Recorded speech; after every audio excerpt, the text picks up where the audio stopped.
5 out of 10? Not my Mario and Luigi. There's no way this is a 5 out of 10. So what I'm going to do is play through the entire game, and at the end of the video, we're going to actually read the review, look at his points, and see how many of these I agree with or not. After 9 years, we finally have a brand new Mario and Luigi game. To 100% this, I need to beat the main story, complete all 46 side quests, find all 20 reefs, unlock all 45 plugs, and beat all 29 challenges. While it's not a bad game, there's quite a few elements of Brothership that bring things down, so let's take a deep dive into why. After what happened with Paper Jam, Brothership gets off on a much better foot. The game fully uses 3D models. It's got a really clean, cel-shaded art style and is beautifully animated. And the characters are super expressive too. It's just a fun game to look at. The first cutscene really sets the tone for what to expect, as this is one of the most dynamic and cinematic RPGs we've seen from the series. Mario and Luigi are out and about, and Luigi gets attacked by bees immediately. Their hands start glowing, and this spawns some crazy-looking pink vortex. They proceed to get sucked into it, and end up leaving the Mushroom Kingdom and going into another world entirely. This whole sequence just looks like the Mario movie, where Mario and Luigi go through the pipe for the first time. Heck, Luigi gets himself separated from Mario for a brief period. I'm not sure if this was supposed to be a comparison, or I'm just noticing it, but for the sake of the game, it's a good starting point. We land on a mysterious island, and immediately, I'm slightly annoyed with the movement. While it feels smooth and good, it's only in 8 directions instead of a full 360 degrees. I suppose the reason for this is to make some of the platforming a bit easier, but I'd almost argue that not having a wider range of tilting makes things more cumbersome. It's not that big of a deal, but it's definitely jarring since the entire game is in 3D. After seeing a flying Groudon, we start to learn how the overworld works and get into the first battle. If you've played a Mario and Luigi game in the past, it's exactly what you'd expect. You can attack, use items, or flee. By timing your button press correctly, it makes your jump stronger, and you can also counter when an enemy tries to attack. It's honestly pretty basic, and I was really hoping that the combat would get more interesting once Luigi joined the team. Also, can we just point out how clean that jump animation is? Seriously, Brothership has clearly been well polished. The animation work is so stretchy and squishy. The animators did a fantastic job making the movement look fluid. Even the results screen looks nice, with Mario doing this crazy flip while gaining experience points. Heck, even Mario's eyebrows can be seen above his hat instead of being hidden underneath. This is one of those really common anime tropes that actually works well with how these models are portrayed. At this point though, Mario's walking around the island and keeps seeing illusions of Luigi nearby. So after walking around a bunch, we eventually find an island that's shaped like a ship, and Mario makes a jump towards it. We almost die, but Luigi catches us and we're reunited.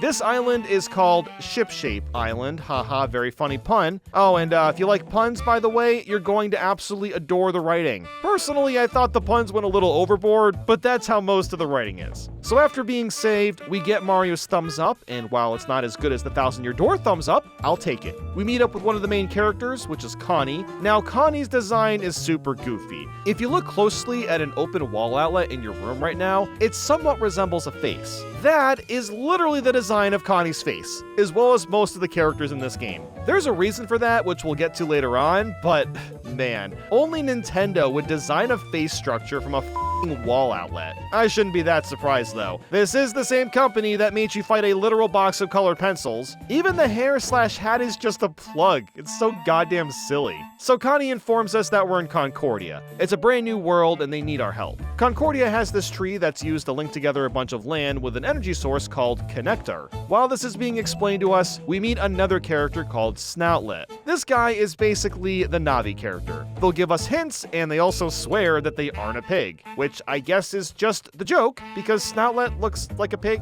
Yeah, okay, sure, whatever you say. So now that we know what the goal is, it's time for us to start connecting some islands back together. We get a good look at the map system, and it's pretty good for what it is. There's not much to say about the menu, but it's pretty clear where everything is, which is nice. I was excited to see that beans make a return, although I don't know how they function yet. And of course, we'll be able to equip gear and other accessories to enhance our stats, but we don't have anything for that yet. Now it was time to head towards the first island. I thought it was adorable that Connie was worried about us shooting out of this cannon, because trust me when I say this, Mario and Luigi have literally traveled through the emptiness of space, so yeah, a simple cannon shot, I think they'll be just fine. Getting into the cannon, we actually have to scope out the island manually, which is a neat way to find new islands. We start by going to Rumbla Island, and I love how Luigi really struggled with the landing. As we land on more and more islands, Luigi starts to figure out how to land correctly the farther into the game you get, which is kind of a cool touch. As for Rumbla Island, well, it looks really nice. It's kind of like a desert with a bit of lush trees as well. This is also where you'll really start to notice Mario and Luigi's gibberish. The gibberish is a mainstay for Mario and Luigi titles, and to me is the most endearing part of the series. I just really enjoy listening to Mario and Luigi speak complete nonsense while talking to NPCs. It's just so funny sounding. And this is the first game where Kevin Afghani has a shot at this, and he absolutely nailed it. The gibberish is all brand new, and it's hard not to smile when Mario's all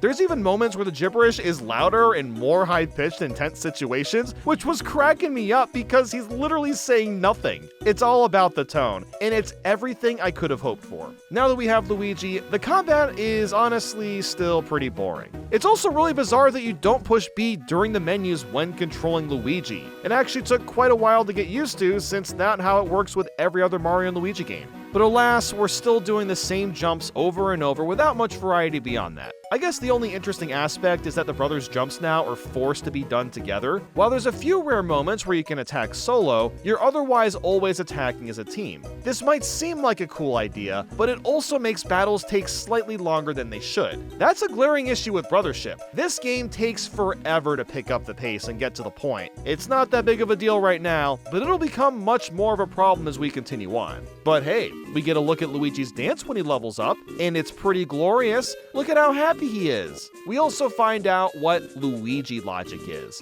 These are segments in the overworld and combat where Luigi basically pulls a Jimmy Neutron brain blast and comes up with a solution when we're stuck on something. The first one is silly. Luigi just forces himself through the gate so he can hit his block to open this path. After that, we're in a town and can buy items, gear, and talk to NPCs. The items are everything you'd expect from the older Mario and Luigi games. You can get things like mushrooms, syrup jars, nuts, and the like. These little town areas are found on all the islands, so the general formula is that you fight enemies and go to a town somewhere in the middle of each island. You can also push L near blocks or veggies, and Luigi will help you pull them up for free coins and items. It's a neat little mechanic that makes walking around less tedious. As we keep moving forward, fighting more enemies, I have to comment on the battle music. At first, I didn't really care for it that much. I just thought it was okay, but not particularly catchy like in Superstar Saga. But after a lot of time passed, it did start to grow on me, but it still just doesn't quite have that pop or zest like the earlier games do. After fighting some more enemies, we end up saving Wilma after she threw out her back. So of course, to help her with this, Mario picks her up over his head, just like Marin with Link's Awakening. Because why not, right? We carry her back home, and she opens a gate so we can get to the Lighthouse. This is the main objective for each island. We need to reach the Lighthouse so we can connect it with a tree on Ship-Shape Island. Hence why Connie and all the characters' faces look like wall outlets, because electricity. Again, only Nintendo would do something like this. We also get some accessories and gloves from Wilma, and she tells us about her kids Build It and Make It. Because of course, every sentence in this game needs to be a pun. Build it, make it, huh?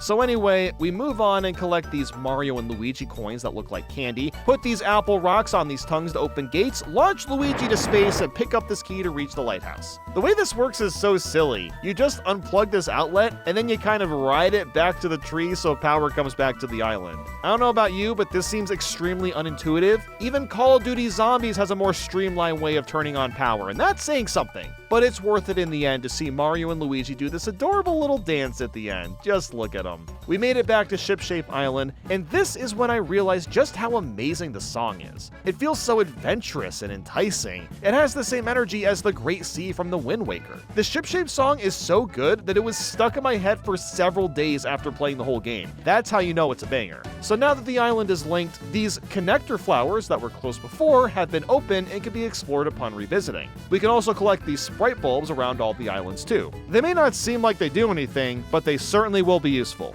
And by the way, does anyone else think these bulbs kind of look like the lumens from Rayman Legends, or is that just me? Later on, we find this random purple capsule, and it needs to be opened with a hammer. This is where Build It and Make It from earlier come in handy. We need to find them in order to obtain our hammer. To do this, we'll need to use this ocean map that this guy stuck in the capsule somehow gave us. While this map is extremely helpful, it's also one of the most frustrating parts of the entire game. You travel by sea on these currents, and you can point the ship to go in any direction you want. The only problem is the speed of the ship. Look at how slow it moves. The only way to access new islands is for the ship to physically be close by, and then spot it with a golden cannon. And let me tell you, there are several points in Brothership where this mechanic drags the pacing down because we have to wait for the stupid ship to reach its destination. Thankfully, you can fast travel from island to island once you've cleared it, but finding new islands can just be mind-numbing sometimes. But anyway, I decided to head to Twisty Island first. This looks like your typical grassy area, with a lot of mushrooms and large leaves used as platforms. We quickly find Make It, but with no way to reach her. While figuring that out, this NPC asks if we can see the sprite bulb.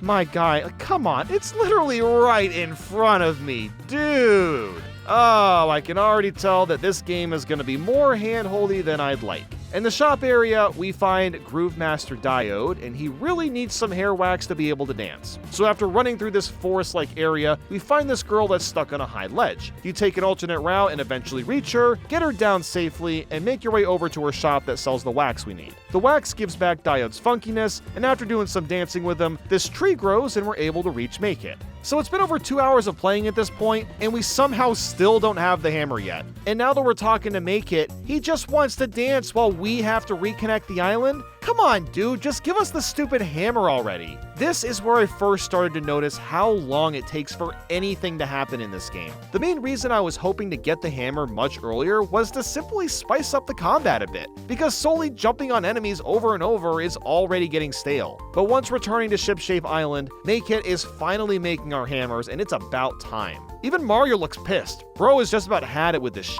We get the hammers, and we can smash apart that purple capsule that was stuck on the island. We can also break up large boulders in the way, which makes running around Shipshape Island much more convenient. The dude in the capsule is named Ark. He tells us about the Great Lighthouses, which is the overarching thing to light up compared to just the regular lighthouses. Ark gives us a rough idea on where to find them, but we're gonna have to do a lot of exploring on our own to really get there. Before doing that, I figured out that we can smash these boxes with hammers, and that's when I realized that we're getting a ton of free items. In fact, so many items come from the overworld that I kind of doubt that we'll need to buy anything from the shop. We probably shouldn't be sprinkled with items like this, but I also don't mind since I can put that money towards upgrading gear instead. So I headed back to Rumbla Island to get more of the sprite bulbs, and also did this new type of puzzle where you have to jump on the correct platform without falling to reach new areas. However, I decided to not get every sprite bulb, seeing as I still had no idea what their purpose even was. If for whatever reason these bulbs are important, then I can just head back to the island whenever I want. This is yet another aspect of Brothership that hurts the pacing. We literally aren't going to find out what these bulbs are even for a few more hours. Why does it have to be like this? There's literally no reason that the game can't introduce more combat mechanics earlier on. It takes way too long for in-depth mechanics to be added in. And I have to point out the loading times too. They're pretty long when going from island to island and even in between battles. Normally I wouldn't mind, but since there's a lot of loading that interrupts things constantly, it starts to drone on quite a bit. But regardless, I shot myself to the next place, which was Rainforest Island. And honestly, it looks very similar to Twisty Island. The main difference is that there's more trees and it's also raining, so I guess it's got that. It's pretty clever that the hidden blocks can be very subtly seen due to the rain dripping off the sides. That's the kind of polish I can expect from Nintendo games. I also love this guy that's asking me if I've mastered the art of carrying things. Oh, I've mastered this. I've mastered this! Yes!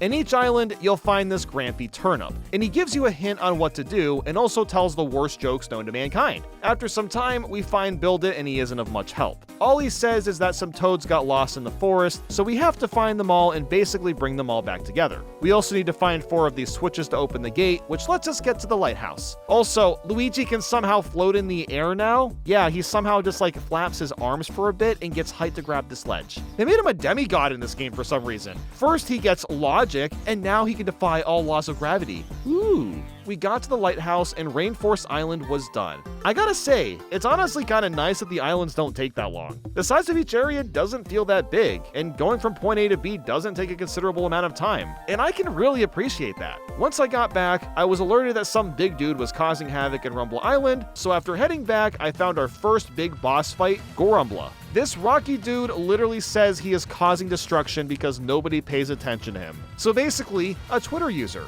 After finding these two outlets and plugging them into the ground, the gate opened and we could take him on. Anyone else think that he kind of looks like Roy, or is that just me? The fight itself was pretty fun. This is the first time we're getting any semblance of challenge since Gorumpla's attacks come in fast and frequently. We also get to see Luigi logic used in battle, and it's probably the highlight of the boss fights. Luigi looks into the background and finds something that could do substantial damage to the boss. When that happens, Luigi logic becomes a move, and you have to pull it off perfectly to deal the damage. This boss has Luigi grabbing a block, flinging himself at Gorumbla, getting thrown at Mario, and then smashing the block with Mario to send it back to deal dizziness and sometimes damage for a couple turns. These are so much fun to pull off, and I'm glad that every boss has their own unique type of Luigi logic. After this fight, Mario and Luigi were at level 8, which means we can get a rank up bonus. This entails an extra stat boost that you can pick from, but this can only be done every 8 level ups. You'll never be able to pick up every bonus, so it's important to pick bonuses you think would be the most helpful in the long run. Once that's done, Wilma yells at Gorumbla, then suddenly goes Super Saiyan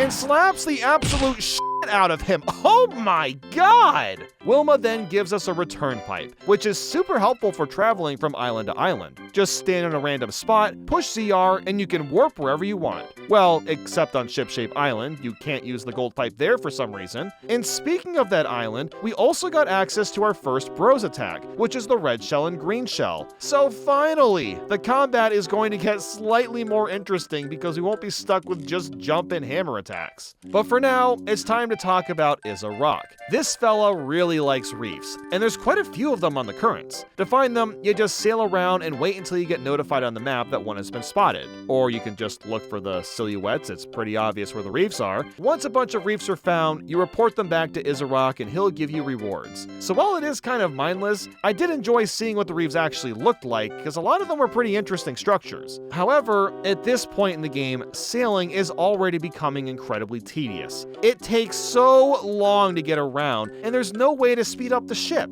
There will be faster methods later, but for now, I just have to wait for what is literally several minutes to reach new currents. I got so bored waiting that I started working on a side quest because there was nothing else to do. Now, I'm not going to go that in-depth with most of the side quests because they really aren't that interesting. This one, as an example, just requires me to find a spyglass. But I did have the chance to try out the Bros attacks, and good lord! The red and green shell animations look like they come right out of Mario Strikers. Like seriously, look at how insane these final hits are. Thankfully, the side quest filled out enough time to eventually reach the next drifting area, Floral Island. And would you look at that? It's, another grassy island. Yeah, the themes don't change up much, but this one does have more of a focus on flowers. There's even some big flowers that you can bounce and float off of. After hitting some nuts to open up flowers, there's a big gap to clear to reach some toads. So of course, Luigi has the logic to turn into a UFO and fly across the gap. Wait, hold on, what just happened? I mean, hey, this is a fun mechanic to go across pits. It's just such a random and goofy solution. And look at Mario and Luigi running around dancing together. Oh my god, this game's so cute. Look how happy they are. After hammering more nuts and some flower jumps, we got up top to what is honestly a pretty quick island.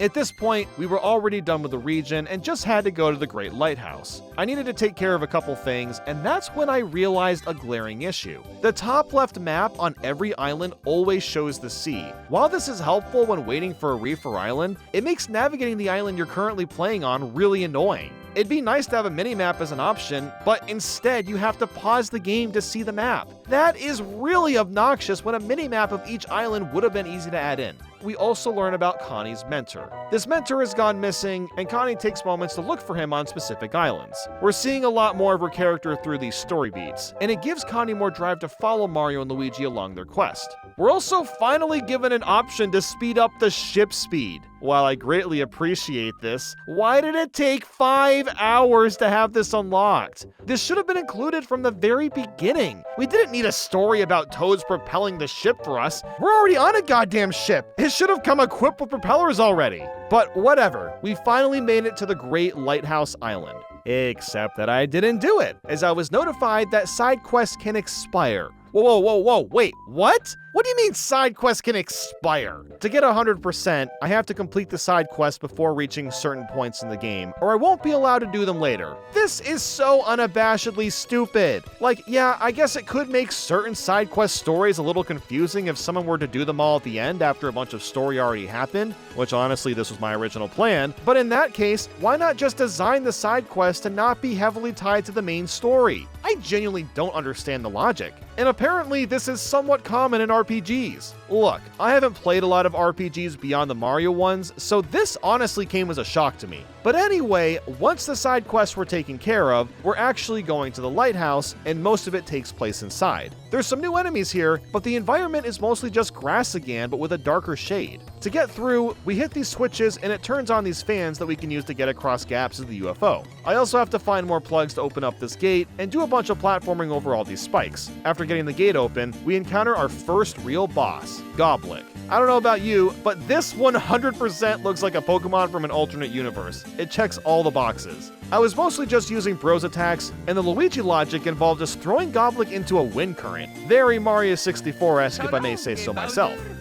After he went down, we went up to the top of the lighthouse, but instead of grabbing a plug and bringing it to the tree, Connie pulls out a water can and showers the lighthouse in electrons or bonds, I guess? That's the best way to describe it. The entire building is essentially being repowered up. The electricity is so powerful that it's able to create an entire new current in the water, which takes us to the next region. And wow, we found the second lighthouse already. Oh, well, that's nice. Except that it's completely barricaded with no way of getting in. So for now, I found another place to go to, which was Desolate Island. This one is kind of like an ancient town, and I really like the theme a lot. I can't believe I'm about to make this comment, but the way this island looks in particular with the art style reminds me of Sonic Chronicles. I know that's an insane comparison, but you can't tell me that there isn't at least a little bit of similarity here. But regardless, these birds keep taking civilians, and it's starting to become a more rampant problem. We also run into this group of kids that call themselves Idle. They don't really do much, to be honest. They're so non-intimidating that Luigi falls asleep during their monologue. Fortunately, these guys know where the lighthouse is. Unfortunately, we have to play hide and seek with them first. So this kind of feels like a big waste of time, but I guess it's a good way to familiarize ourselves with the island. We also find out how beans work in this game too. Instead of finding them buried in the ground, you'll get them from side quests or boxes and are used to upgrade your stats. It's a pretty solid use for them, and I'm glad that they're still in the game to some capacity. So after running through a few warehouses and finding the Idle group, they open the gate for us. We have a run-in with these 3 goons that have also popped up a few times already, and discover that they're called the Extension Corps. Oh, the puns, man. So many puns here. Is it good? Is it bad? I don't know. We also get a good look at the main leader, Zocket, and wow, that's the mentor, isn't it? Yeah, he's shaped exactly like Connie's mentor. I'm gonna call it right here and now, just saying. So we end up fighting one of the extension guys. His name is 10, and just look at him. His arm is a 3.5mm jack, and the back of his head is an XLR ending.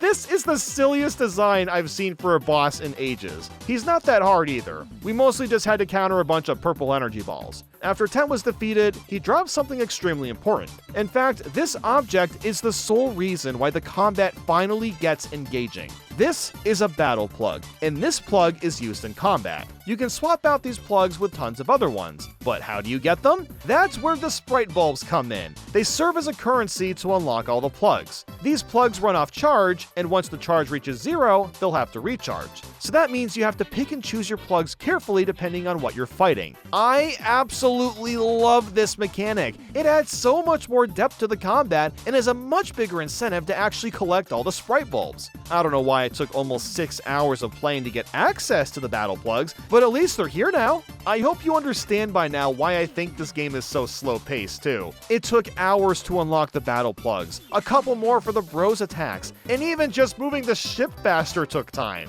All of these aspects add so much to the gameplay, and yet we're held back for such a long period of time. And look, I'm not against unlocking all these things one at a time, because throwing all that at once would have been confusing, but did it really need to take 7 hours before the combat is allowed to be more dynamic? So after getting back to the ship, the idol group also joined us for some reason. I guess we're gonna be friends now. We're also informed that a star has landed on the beach, and what the hell? Starlow's in the game? I mean, I can't be that surprised since Starlow's in a lot of Mario and Luigi games, but I didn't think it would happen since we already have Snoutlet. The reason Starlow showed up is to tell us about Merry-Go Island. That's where all the kidnappings have been happening, apparently. For a side quest, I had to shoot over to our first islet of the game too. Min Min Islet is the same as a regular island, except much smaller and usually only has a couple things to find. We run into the Extension Corp dudes for a minute, and then they drop some boots. We also find out that Peach is trapped at Merry-Go Island, so we head right over. This is another fun area. It's designed like a theme park with concession stands and colorful walkways. The middle of the level is a big labyrinth filled with enemies, and you can only get around by finding the middle and side areas and rotating parts of the walls. This is a pretty neat way of utilizing Mario and Luigi as a duo, since Mario climbs up a set of stairs to see what we're looking at.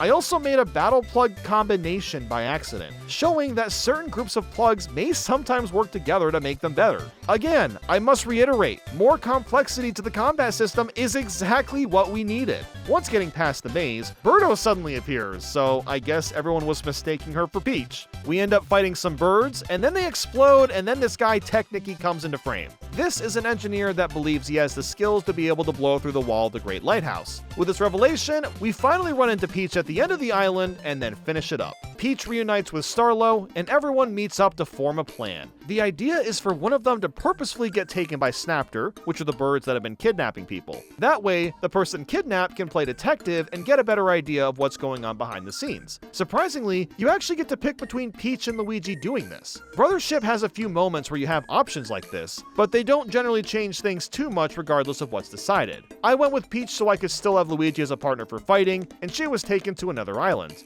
Technicky also gave us some new bros attacks, and then we made our way to Lotta Coins Island. All I can think of is Alcatraz when I see this island, I don't know why, but this is a very business/city-like place. There's lots of business happening, and everyone working here seems to be very important. This island is probably my favorite for how different it is, and the NPCs have some great dialogue too. So many of them were worried about doing well, or getting promotions, not getting fired, and things like that. So we make it to the main building and need to get ourselves up top. There's a set of stairs we need to go up, but of course there's a gate blocking it. So after a series of manipulating workers and solving pin-based puzzles, the gate opened up. This is the first time a couple of the puzzles stumped me for a minute. We find out the Extension Corp is threatening some guy's family farther upstairs, so we end up finding that family as well as Peach, and they're trapped in some room. After breaking them out with more puzzles, they're set free, but now we're trapped again from some of the guards. So what do we do to escape?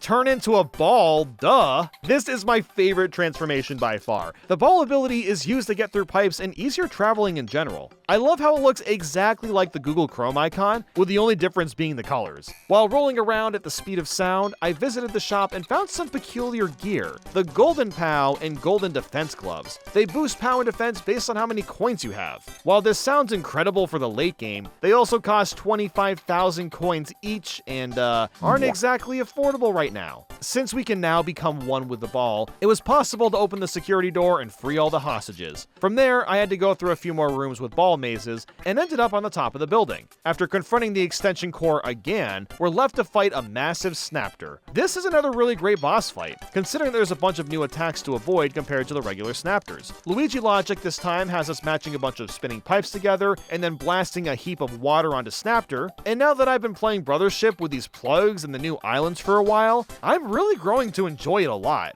I'm hoping the pace doesn't slow down again because things are feeling really good right now. So once Snapter was down, Technicky finally showcased his work of ingenuity to us. A literal rocket. While it may look complete, it still needed some stickum oil. And guess who has to find that and run the errand? Yeah, we'll do that in a second. But for now, I wanted to get the fishing rod because yes, you can also fish in this game. I also talked to the idol group, and now they want Peach to join their cult. Well, that's a little weird, but that's not all. Dory randomly shows up. Well, for a side quest, but still, that's cool. I eventually figure out that we need to go to All Sand Island to get this stickum oil, and for whatever reason, rolling over the quicksand as opposed to walking over it keeps us safe from sinking. I guess it's because of the ball's friction? I don't know, but that's the only guess that I've got. And this isn't just any desert either. You'll find these bone shark dudes. We're warned ahead of time to not fight them, but I don't think it'll be that bad. Oh, 319 damage, Jesus Christ almighty. After getting around All Sand, we find where the oil is supposed to be and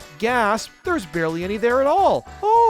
Oh no, it's being clogged up by the fact that we haven't hit these big Mario and Luigi buttons with our hammer. Okay, there we go. That solves the problem, and then we can get the oil we need. After connecting the island, we head back to Technicky, and the rocket is ready to rock. This is after finding Connie, who is once again having another flashback about her mentor, which is Zocket. Let's be honest, it just is. Before takeoff, Zocket takes a good look at Shipshape Island and flaunts at how much we don't matter to his plans. Yeah, we'll see about that, Mr. Mentor. I'm still predicting that you're the plot twist. The only problem with this rocket is the only way to steer it is to actually be on top of the rocket.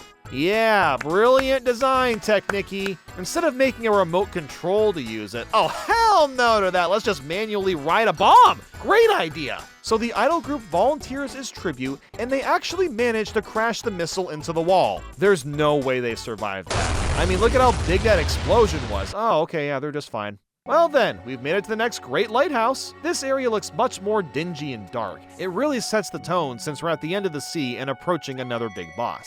Getting through this area is more interesting this time as Luigi crawls around in a barrel while Mario has to avoid a bunch of guards with flashlights. It's kind of funny how much this reminds me of Echoes of Wisdom, although that's probably just recency bias since I just played it like a month or two ago. What was kind of annoying was that Luigi moved on his own and there's almost no way to control him. So you just kind of have to wait for him to move forward and hope you don't get caught. I finally tried out the new Bros attacks too. Zapparator has Mario and Luigi pushing back and forth on a switch, charging up this huge thundercloud. I got pretty good at this, but I noticed that it's almost laggy? Yeah, for some reason, when the cloud expands, the game hiccups for a second, and it throws off my button presses. Then there's Hatch Me If You Can. You have to hit a Yoshi egg, chuck it at the ground, and then Yoshi comes out and does a final ground pound at the end. I have to reiterate, the cinematic shots from these Bros attacks are simply a joy and make using these moves super gratifying. While getting through the lighthouse, I had the most bizarre glitch with these boxes.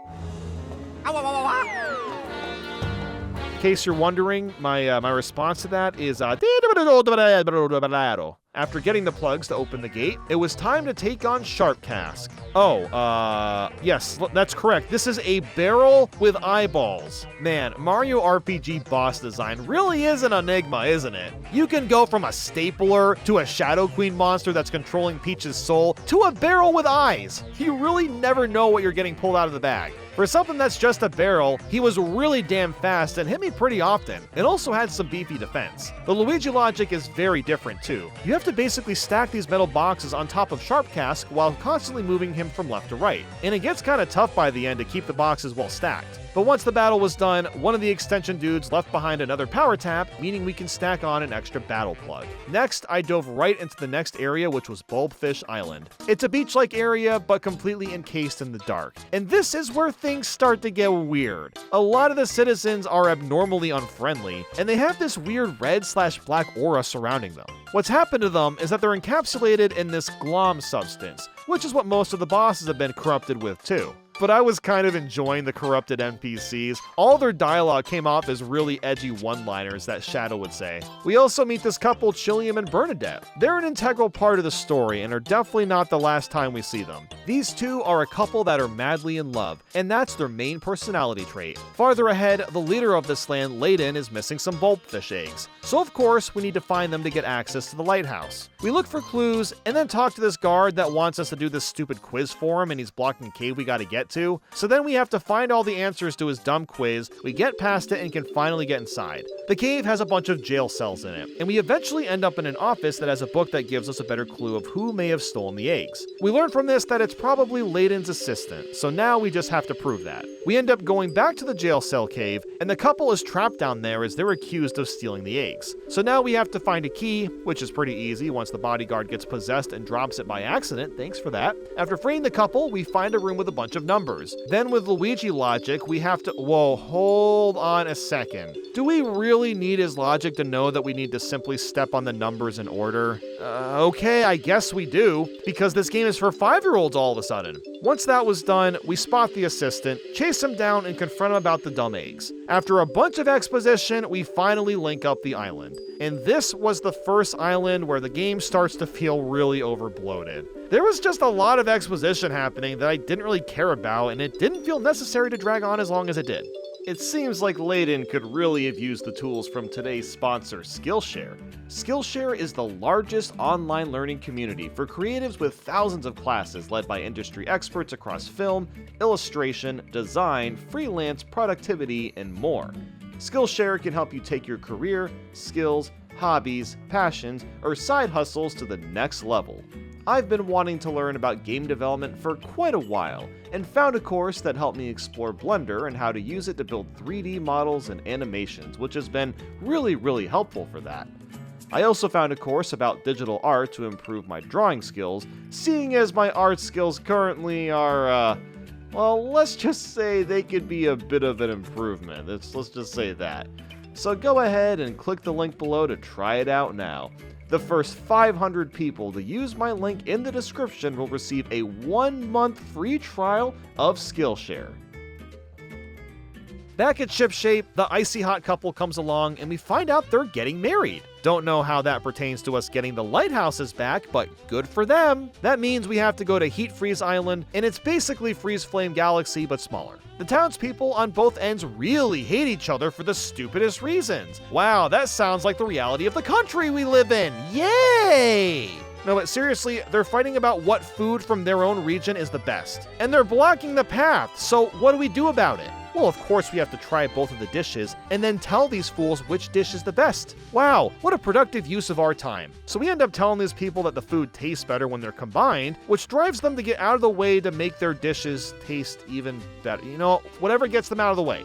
We continue climbing up the island and eventually get to an ice/lava cave, and it's pretty much what you'd expect by now. You push a boulder to clear out a path, get chased by a big block of ice, and make way to the lighthouse. All things considered, this was a fairly quick island to plow through, and it was pretty different in style compared to the others. Back at Shipshape, the extension cord gang is back, and they decide to corrupt Chillium with the glom. Oh no! Bernadette will be so sad! Oh! Since they showed up, the idol group was able to get some sightings of where they're hiding. And we also get some new bros attacks, Bomb Derby and Jump Helmet. But before moving on, there was an expiring side quest to do. And this one was by far the worst one in the whole game. You first have to go to Marigo Island. You talk to this guy that has a crush on Birdo, and then you have to go talk to her at Dinky Islet. That might not sound that bad, until you realize you can't just warp to the islets with a pipe. No, of course not. Fast traveling only works with the main islands. So I had to take my ship and manually go from one side of the sea all the way to the other just to reach Dinky Islet. This is so dumb. Why isn't there fast sailing between the currents? Like, was I supposed to warp to an island that was close to Dinky Islet? Maybe doing that would somehow make Shipshape be next to the island I just visited. I don't know. But either way, I spent quite a while waiting for the ship to get there just to do the stupid side quest. Of the 2 islands I could go to next, I hit up Scorching Island first. We need to find Dr. Volko to help fight off the Glom, and on the way I find bomb flowers. You can't just tell me they aren't bomb flowers from Zelda. They are the same damn thing in function and design. Before entering the mountain, we're confronted with some Bob-Oms. This is the first time I've seen a normal Mario enemy. The rest of them have been unique to Brothership.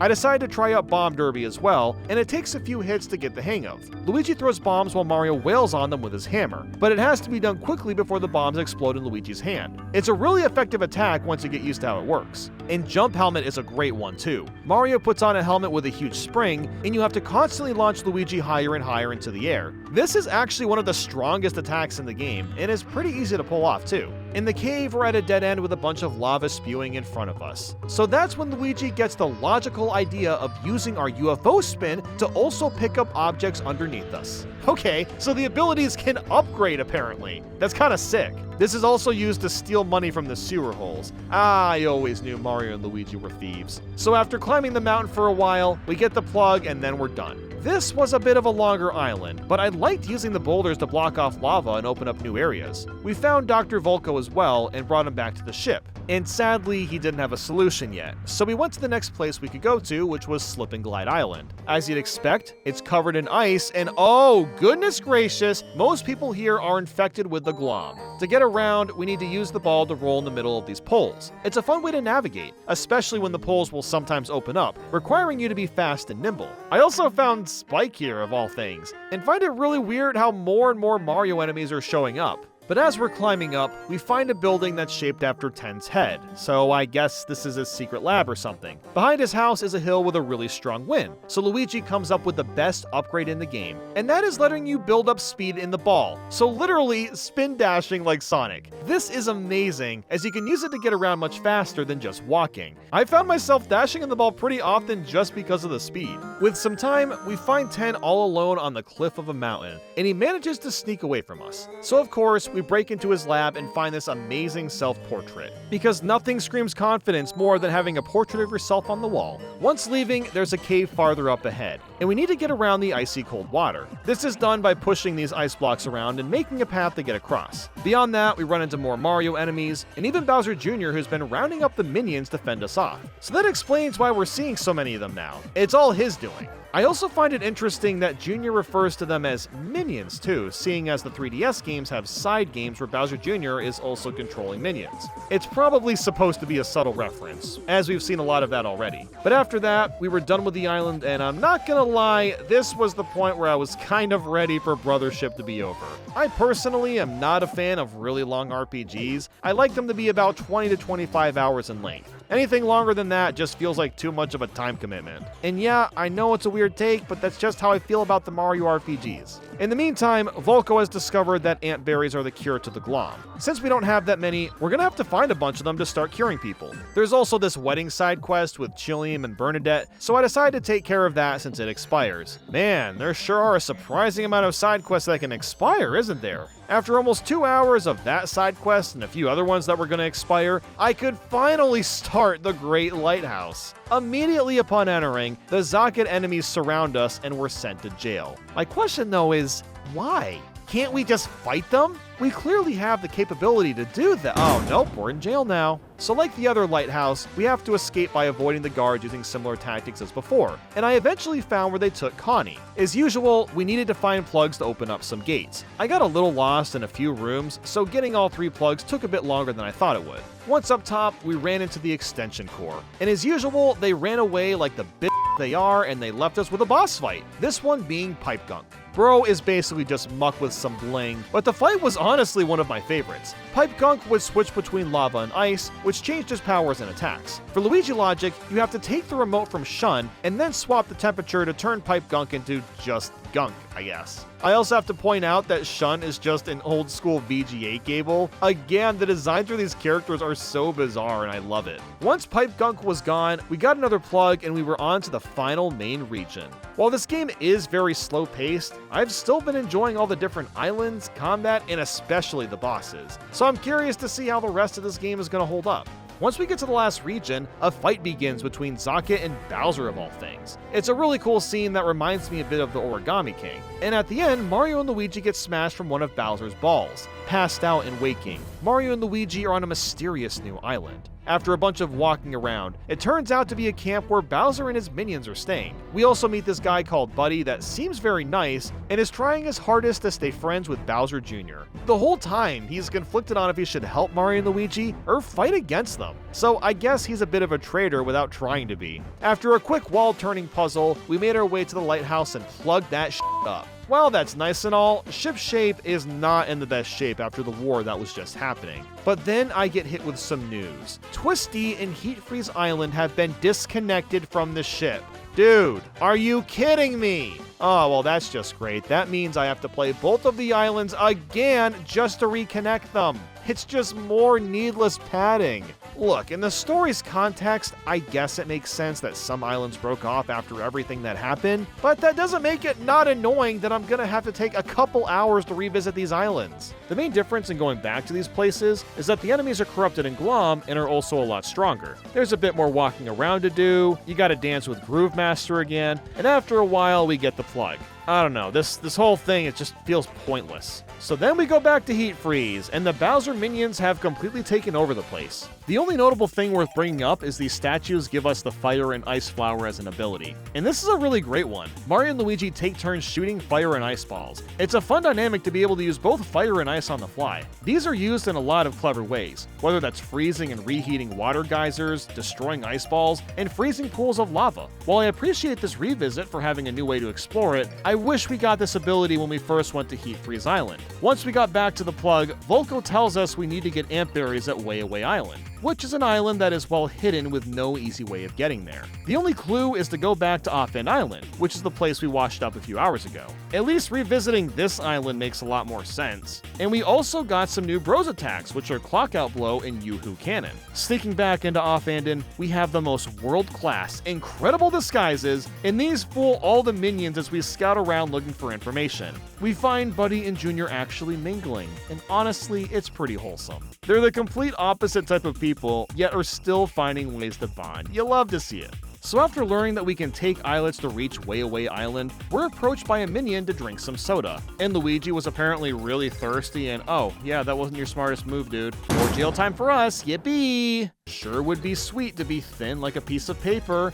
Haha, funny Paper Mario reference! Luckily, Buddy is our Lord and Savior and manages to get us out of jail. After breaking out, I finally tried out the Yoo-Hoo Cannon and realized that it's the same one from Bowser's Inside Story. And then Clockout Blow is kinda like going into the Matrix for a second. You have to quickly attack while everything is in slow motion. I gotta say, I've really been enjoying the bros attacks in Brothership. They're spectacles to watch and use. We had to go through another ball maze, but this time it was much darker with guards everywhere. And this was one of my favorite stealth sections. It was a blast timing out spin dashes and avoiding the guards in the blink of an eye. We were also getting help from Buddy on where to go, and he helped us escape. Junior figured this out later and got super pissed at him, which I can't blame him. Buddy's supposed to be on their side, but he just can't help being the hero. Once we get back, more side quests are expiring, so I worked on those. I know I've barely talked about them, but there's just nothing to say about them. A lot of times, the strength of RPGs is with the side quests offering fun bits of lore to the main story, and while I like the story in Brothership, most of the side quests don't really seem that worth doing.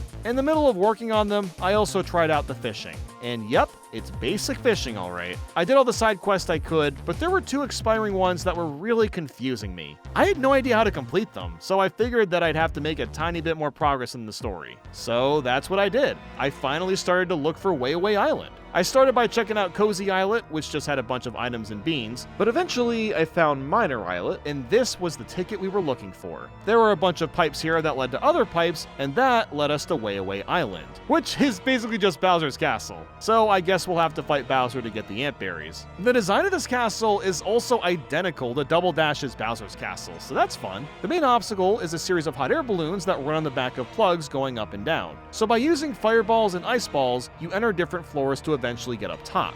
My favorite enemies by far were the Shy Guys, because they have this attack where they keep pulling up a flag and you have to push the right button to avoid getting hit by a bomb. Yes, this is actually a Mario Party reference, and is the last thing I'd expect to see in a Mario and Luigi game. After getting to the top, we run into Bowser and he does his usual flaunting. The fight against him was definitely the toughest so far. His attacks were extremely fast and I was not ready for them at first. Bowser actually gave me my first game over, because I just didn't have enough time or health to learn how to counter all his moves. So after a long and tough fight, Bowser went down and it felt amazing to take him out. That's how you know you made a good boss. This sudden pop-off of excitement radiates in your mind once Bowser is at 0 health. Things aren't looking great, however, as Junior is abducted, and Buddy gets hit with the Glom. He's quickly cured, but now has to try to make up to what he said to Junior. While everyone is distracted, we get our ant berries and return to shipshape. Fortress Socket is heading towards us, so now is the time to go. However, I've run into a really huge dilemma.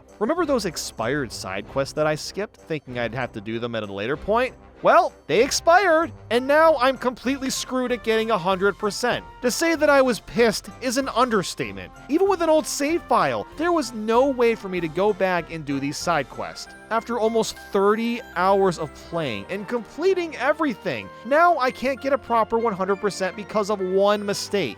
This was so infuriating. Like, dude, I will never understand why RPGs have expiring side quests. Who wants this? So despite my frustration, I decided to just keep going anyway and finish all the side quests that I can still do. We're also at the final Great Lighthouse, so I'm guessing that we're getting near the end of the game now.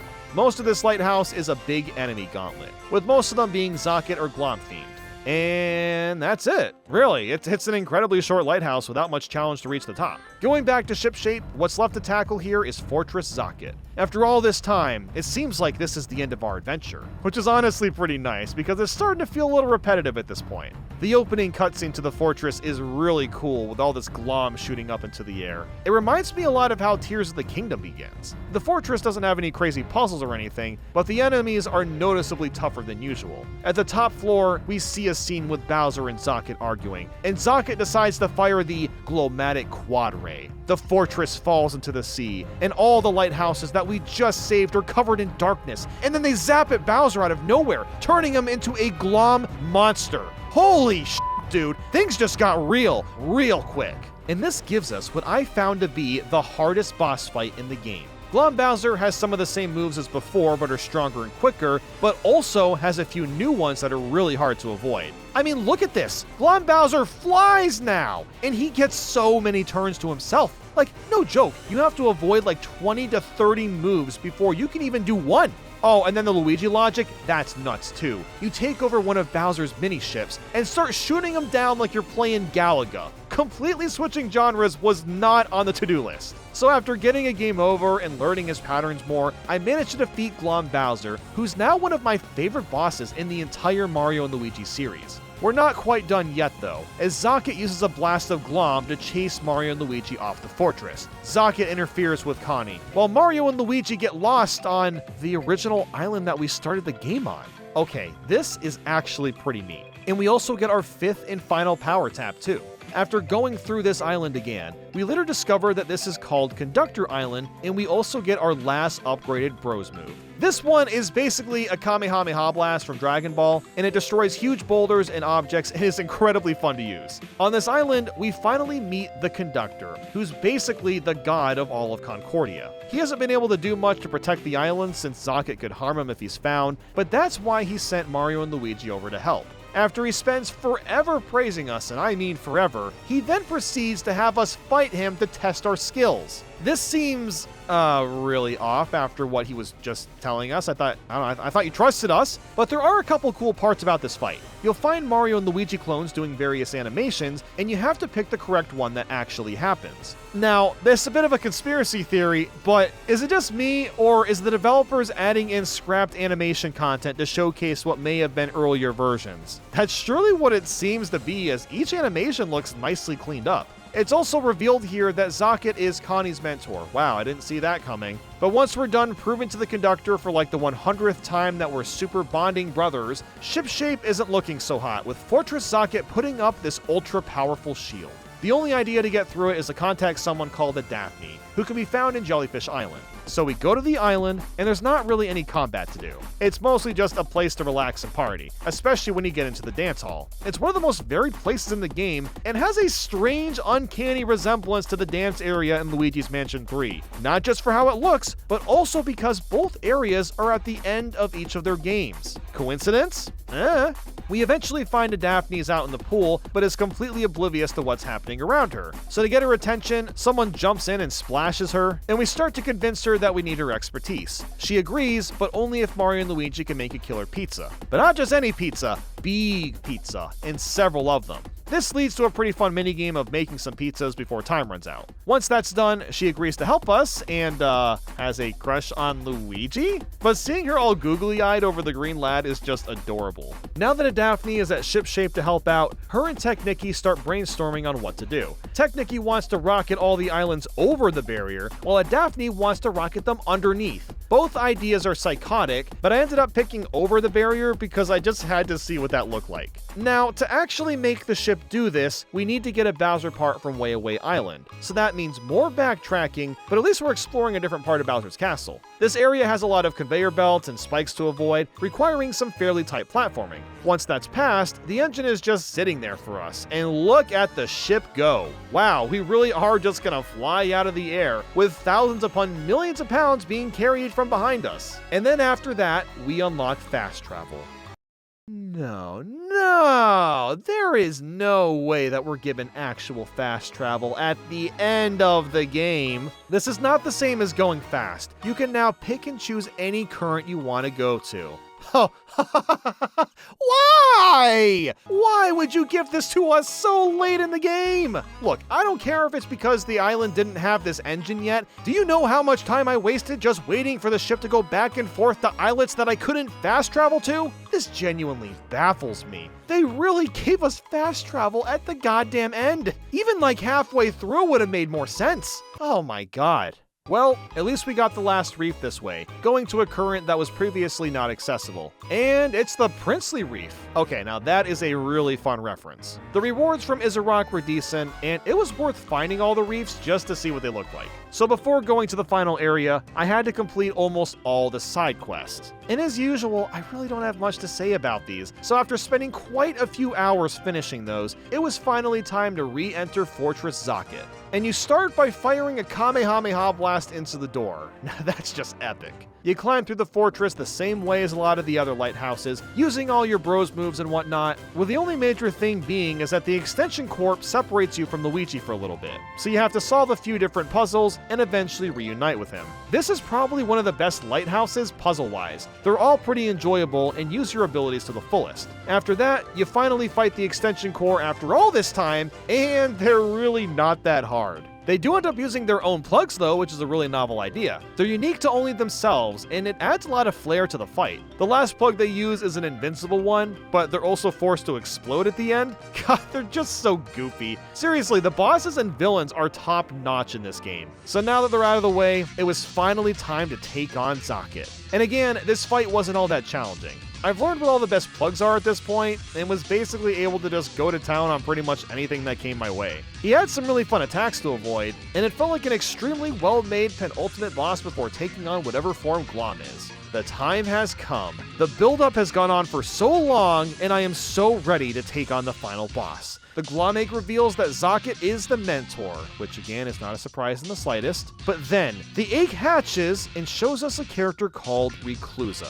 Okay, I cannot believe I'm making this comparison, but this looks like a character from the Amazing Digital Circus. It just has that same early 3D/90s/surreal look to it. I freaking love the design of this guy. He's so intimidating and shockingly expressive for a face that's trapped in a screen. Reclusa puts up a brand new shield around his base and makes it impossible to get in. But that's not all. Back at Shipshape Island, tons of flowers start thrashing out of the ground and sulking on townspeople, turning them into Ready Player One robots. What Reclusa is doing is making people live a virtual reality of whatever makes them the happiest, and they're never allowed to leave. This is, by far, the most f***ed up, satanic, existential, and riveting plot point that I could possibly have conceived a Mario game go with. Like, honestly, this is what our real-life future might look like someday. All of us hopelessly addicted to VR headsets, isolated and rotting away until the end of time. And because so much hopelessness has come from this, you'd think that now is the time to fight Reclusa once and for all.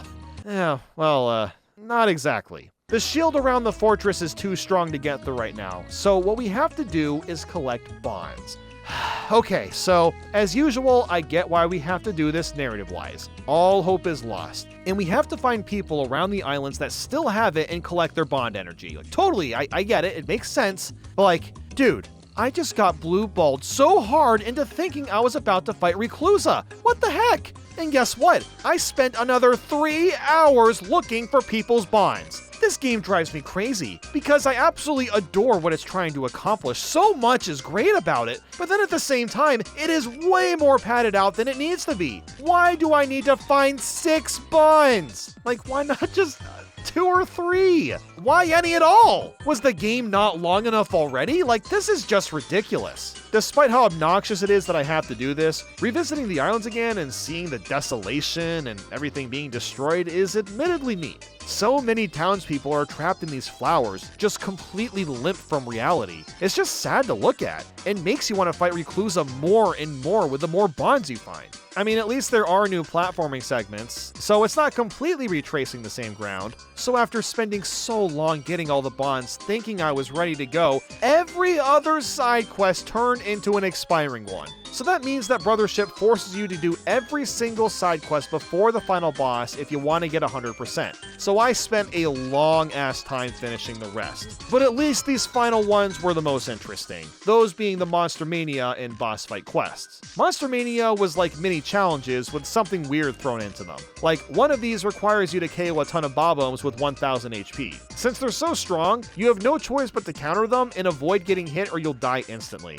It was frustrating, but also fun to figure out. And then the refights are all the main previous bosses covered in glom. They were basically the same thing but tougher, which I'm okay with because they're already fun to battle as is. So once all the side quests were done, it was time to focus on the challenges. Now, I've hardly talked about these at all, but that's because they're also really not that interesting.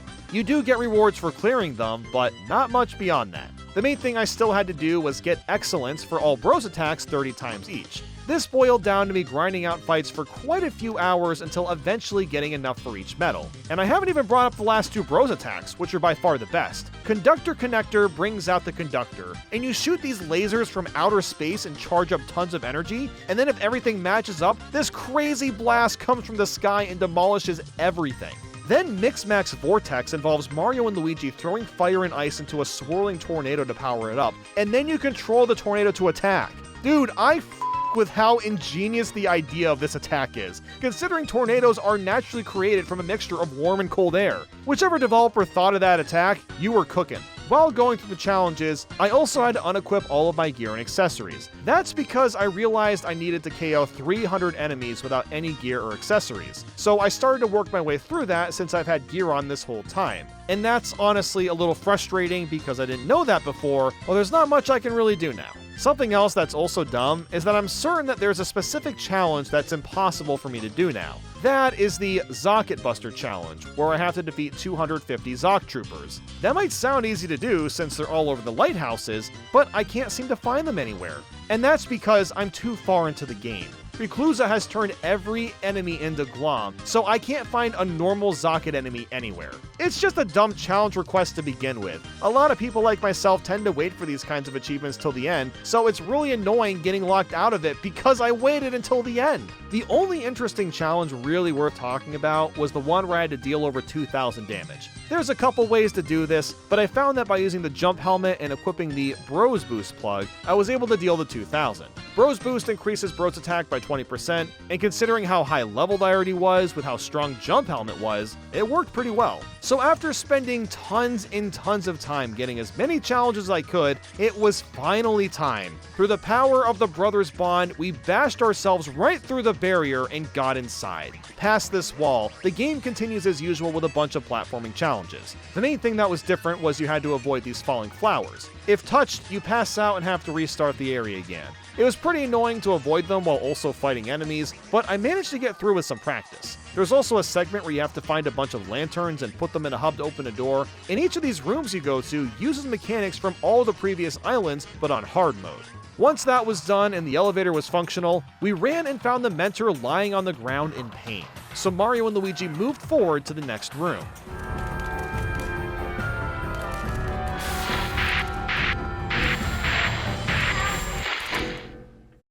What the hell just happened?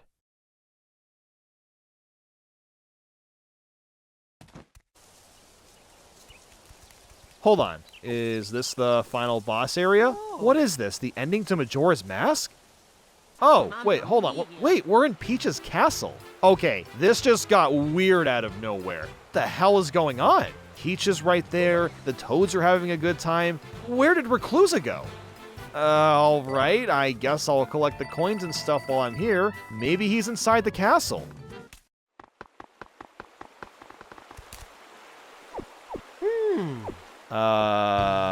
Is this an episode of Black Mirror? And why does the music have a creepy whirling sound at it? And what's with the shaking block that just falls to the ground when I hit it?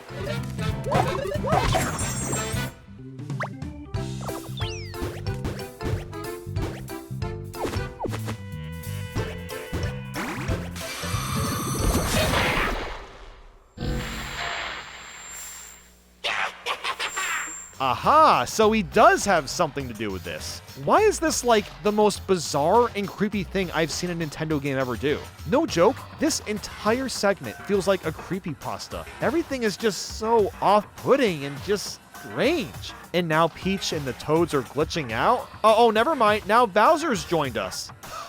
What? I'm so confused, what's going on?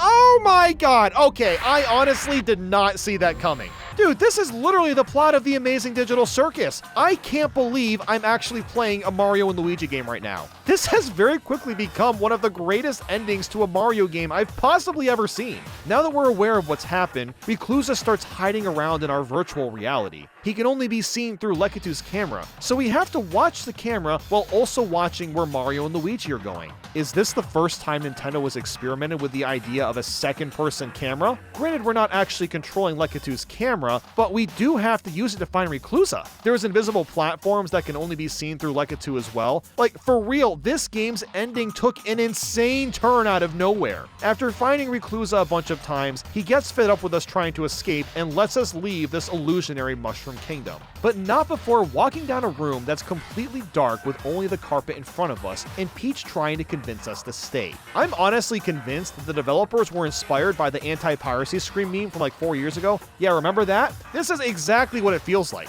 So now that we're out of that fever dream of an experience, Reclusa sends out troops of enemies to attack. This doesn't last long though. After a couple of rounds, there's just way too many for us to keep up with. Before we're completely done for, Bowser comes in and starts attacking, trying to help out. It's enough of a distraction to survive, although he apparently only does it to get revenge on Zaka and not to actually help us. A mere cope on his end, we just won't tell him that. And now the boss is finally here. Standing in front of the Solly tree, the fight begins with us surfing on a plug while throwing fire and ice balls to reach Reclusa. Once you get near him, you throw more fire and ice balls until he's stunned, and then you use a Kamehameha blast. What a start to the first phase. For what I'd consider to be a really overbloated game, the ending is sure making up for it. And once this phase ends, Reclusa backs into the tree and literally controls it. Reclusa releases a gas that makes Mario and Luigi pass out, but it's okay because Connie still has that bonding water and bonds us back to life. And from there, we start fighting this massive tree while attacking the roots. After doing that and knocking back these enormous spikes, you use Luigi logic and quite literally surf up to the top of the tree. This is just a Kirby final boss now, you can't convince me otherwise. After avoiding tons of obstacles and charging up a final Kamehameha, you go inside the tree itself and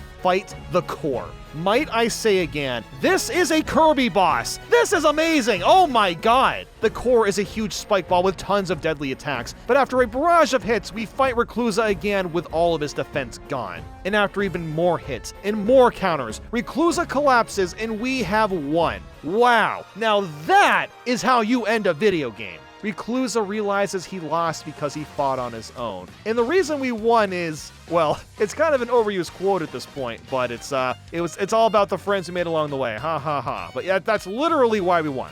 And that right there is Mario and Luigi Brothership. While the game is way longer than it needs to be and is very slow-paced at times, I still enjoyed it overall. It could have been so much better if it was like 15 hours shorter, but with how great the ending was, I honestly didn't mind the payoff to get here. Well, now that the game is done, I might actually agree with some of what he says. So let's actually read the review instead of just looking at a number to get an idea of what he's saying. Apart from its action-packed, turn-based battles, it fails in almost every way to recapture the magic of the best Mario and Luigi games while also clinging to their bad habits like ridiculously chatty dialogue, overbearing hand-holding, and boring runtime padding fetch quest. I gotta be honest, I do kind of agree with a lot of this. I think it might be a little bit over-exaggerated. Like, I personally think after reading this, look, I don't do number reviews. I don't really do reviews on the channel. But if I did have to give a number, I still feel like a 5 is a little too low. I would probably still give the game like a 7. But again, I don't do numbered scores. It did have very, very chatty dialogue. I wouldn't say overbearing hand-holding. I do think it got a little obnoxious at the beginning, but that's just the beginning. And then as for runtime padding, fetch quests, that I 100% agree with. There was a lot of padding in this game, absolutely. Now this I don't really understand. Couple that with shockingly bad performance issues that distract at nearly every turn. Well, I did see some performance issues, mostly at the end of the game, once the all the glom stuff started to come into play. I would say overall, like, the general combat was fine. Like, there were only a couple things, like the Zaprator, as an example, had really weird, like, lag. But for the most part, I don't think the performance issue really impacted the game. At least it didn't really for me. I never felt any sense of discovery remotely approaching that of Zelda the Wind Waker, or even the small open ocean segment of Paper Mario the Origami King. Yeah, this is interesting because, like, that ocean map really is... I think it's kind of trying to be like Wind Waker, or I guess Origami King to an extent. But yeah, you don't really feel like you're actually discovering everything. But I think that's just because you're literally not controlling, like, this ship in a first-person point of view. You're just controlling the map. So I don't know if it necessarily would be possible to feel like you're discovering something just controlling a ship on a map. But I also completely get what he's saying. I think that makes sense, honestly. You lost count of how many times new characters were shocked to learn Mario and Luigi were on a mission to reconnect all of Concordia's islands. Yes, this happened like every single time you go to a new island. They're like, how did you get here? How are you doing this? But while that dialogue is kind of annoying, in the context of the story, like, it makes sense. Mario and Luigi's from the Mushroom Kingdom, so they're just trying to get a grasp of, like, what's actually happening. But yes, I do agree, that did honestly get annoying. It's actually kind of crazy. I have not been highlighting everything, or, like, talking about everything that he's saying in the review, but, like, honestly, I kind of agree with a lot of it. The Mario RPGs all attempt to strike a humorous and whimsical tone to varying degrees of success, but Brothership's comedy mostly lies in repetitive bits and intentionally unfunny puns and dad jokes, where the punchline is watching Mario and Luigi stare blankly in awkward silence. Now, this is a very, very subjective thing. A lot of people love writing like this, or they just want to have like ironically bad puns in the games. You know, we've seen this kind of writing a couple of different times in the Mario and Luigi titles. I don't think this game had the strongest writing either, but also it wasn't really for me. Like, you know, I don't mind puns. I don't mind dad jokes. I think that's fine, but when the same kind of joke is used throughout the entire game, it does get really, really old. Like, the whole Grampy turnip thing, like, that was just annoying. I feel like it served no purpose half the time. He was just talking to talk. Granted, it's nice to see original characters back in a Mario & Luigi game after Paper Jam toadified everything, but these designs are just a bit too rudimentary for my taste, and their blocky look clashes with their style of Mario & Luigi and other characters and enemies from the Mushroom Kingdom that show up. Okay, this I do actually disagree with. I actually really like the character designs in this game. I like they did kind of have like a theme. The theme was wall outlets, and it's still really, really weird, the fact that, like, all the original characters, their faces are based on wall outlets, but honestly, I think it kind of works, like, pretty well. All the islands you visit are very generic too, with familiar fire, ice, and desert settings you've seen dozens of times before. Yes, I would say a lot of the islands are not really all that interesting, but some of them are kind of cool. Like, I really liked Lot of Coins and Desolate Island, just as an example. Offenden Island, the Bowser one. The Bowser one was also pretty neat too. For a series that once had microscopic versions of Mario and Luigi roaming around Bowser's internal organs, Brothership's areas feel disappointingly safe and hardly worth exploring. Okay, this I probably don't agree with either. I do get what he's saying. Like, a lot of the islands is just the generic fire, grass, ice, desert. Sure, I guess that is true, but I do think as you get farther into the game, the islands themselves do get a little more interesting. I do think they could have pushed to make the islands themselves a bit more unique, but I think for what it is, and considering how small the islands are, I don't really consider it that big of a deal, honestly, but I get where he's coming from. In Brothership's overworld, though, Luigi feels more like an NPC ally than a second protagonist. He follows Mario at a disconnected, awkward distance. He can jump on his own without the press of a button, and many puzzles revolve around simply ordering Luigi to automatically do something for you. So this is something that I noticed is very, very different for this game, because he's definitely right about that. You can't fully control Luigi. You can't like switch to playing as him as you could with the other games. I feel like this is kind of a good and a bad thing. Like, obviously, there are times where it's really annoying when you're just trying to like throw like an object from Mario and Luigi, and then sometimes it just like doesn't work because Luigi's not in the right spot. Sometimes Luigi will die for no reason, so I would say in that case, it can make the game worse, but for the most part, I think it's fine. Like, I think him playing mostly as an NPC works well. Like, I didn't really find many issues with it. It is different, though. It is very, very different from the older games. So the rest of the review is basically just talking about the combat and pretty much everything that I agree with as well. The combat is very, very solid. Any issues that he had with the battle plugs, again, like, I pretty much align with those as well. Having to recharge battle plugs is kind of annoying, but at the same time, like, it does add a sense of challenge of basically just deciding like when you should actually use the battle plugs. So I would honestly say a lot of what he actually wrote in the review, not even paying attention to the number, I honestly do kind of agree with. It sums up the game pretty well, but giving it a score of a 5, I feel like is very, very low. I mean, I'd probably give the game like a 7 if I really had to give it a 7, like a very, very solid 7 out of 10 Mario and Luigi game. Definitely not my favorite, but yeah, I mean, it's a good game, but like it definitely has its padding issues. It is very, very slow. You're going to find a lot of what I said in the video to be very similar to what's in the review. That's all I'm saying. All right, anyway, I'm going to get going. Thank you all so much for watching, and I'll be back very soon with more videos.